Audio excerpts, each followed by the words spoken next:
Well, we have a wet one today. Uh, it, coastal flooding and everything, quite a bit of rain.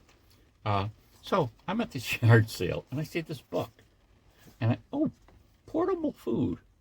That sounds interesting. It's got all these little nice pictures of packets of foil with food in them. I say, oh, this might be nice. Then I find out, I didn't read the small print, that it's for athletes. Okay, so basically, what this is written by a person like an Olympic biker, that does he, or in other types of competition, and what it boils down to is that you so often, I guess, if you stop, you lose time. So you're cycling. I guess the only thing you stop for is if you have to go to the bathroom or a repair needs to be done.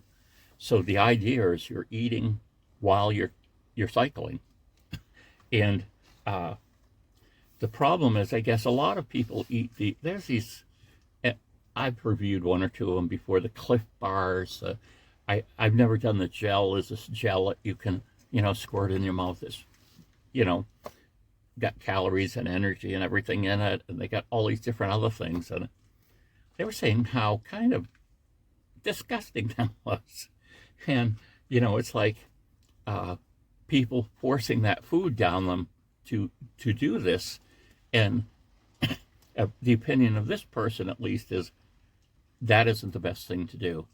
And it would be better to get that food, energy, calories, whatever else you need from your food, rather than from, whole food, rather than these highly processed, uh, energy bars or things like that.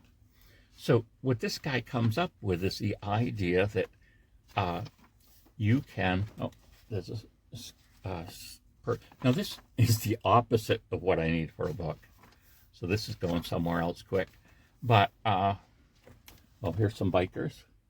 See what but he talks a lot about calories and the amazing amount of calories that you need doing this Olympic biking.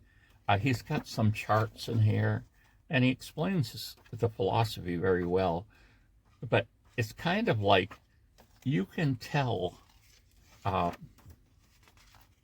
based on what you're doing, if you're going to be biking, cycling, if you get your weight and chart and everything, you can figure out exactly how many calories you're going to burn over that period of time.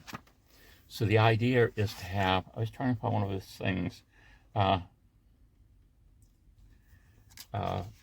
talks about it, but just that idea that you've got to put fuel in, and you don't want to be just putting in something that's sugar and protein, and why hydration is important. And so he goes through detail. Okay, here's one of them here that over 55. No, that's 2 days. But if he talks about a lot about hydration and why you need to replace those things that you're sweating out. We've talked about that a little in some of the survival videos, but an unbelievable amount of calories. So you're talking a person like that needing, 5,000 calories a day if they're really training and competing, maybe even higher. So he developed this idea of making little portable meals. Now, we'll just talk about this one here. This one's, he takes 2 slices of bread, looks like he's put a little yogurt and fruit in it. He basically cuts it into circles, and then he's cooked it for a certain period of time. So you basically kind of got like a little hand pie in a way. Of course, those look much more appetizing. And so these are things you can carry with you. You're competing. Is a breakfast thing. This has got spinach and red pepper polenta cakes. And to make it, you basically have polenta, vegetable bouillon, minced rice, red pepper, shredded spinach, crumbled feta, 2 teaspoons raw sugar, and 1 teaspoon coarse salt. And again, what he's done here is made them in a pan so they can be squares. I've got a pan with dividers in it.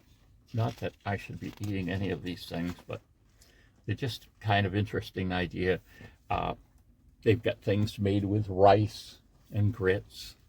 And I don't know whether I haven't looked at it extensively yet to see. He's definitely not vegan. I'm not sure if he's vegetarian. He has, of course, milk. Vegans can drink, no, vegetarians can drink milk, but not vegans. That gets all confused to me because, people personalize it for themselves. Here we've got him kind of making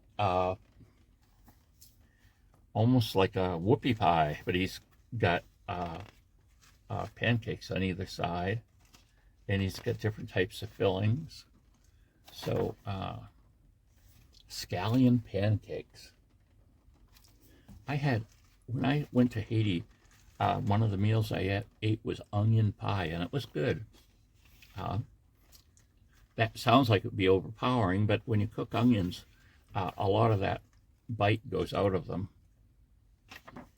So it's just an interesting book that you can, if you're you're doing a high demand, let's say high food energy required, activity such as cycling, rowing, all these sorts of things that people do. This makes a lot of sense because you could be eating over a bigger period rather than feeling like, oh, you have to stop, you got to eat, you got to load up everything in your system you possibly can, then take off again. Where with this system, you would say you're going to, I don't know how long they bike for, but say the biking is, 7 hours. Rather than having a break in the center, long break to eat, you would eat these things. These things could be eaten right on your bike as you're going along. And of course, I would assume, strenuous hiking, this might be a good idea for too, to be able to eat little meals throughout the period of what you're doing, and you'll be more satisfied there too, but your body's going to assimilate it better. We talked one time about protein and how the body can only handle like 15 to 30 grams of protein per meal. So really, if you load up on much more than that, there isn't necessarily any benefit to it. And if you eat too much protein at once consistently, it can damage, your kidneys and different things like that. But so there we go. Feed Zone portables. And so this guy started making these for the team he was with, and it's by Bijou Thomas and Alan Lim. And I assume that this is their pictures. And the book's called Feed Zone Portables. And let's see what the date, 2013. There you go. Bye.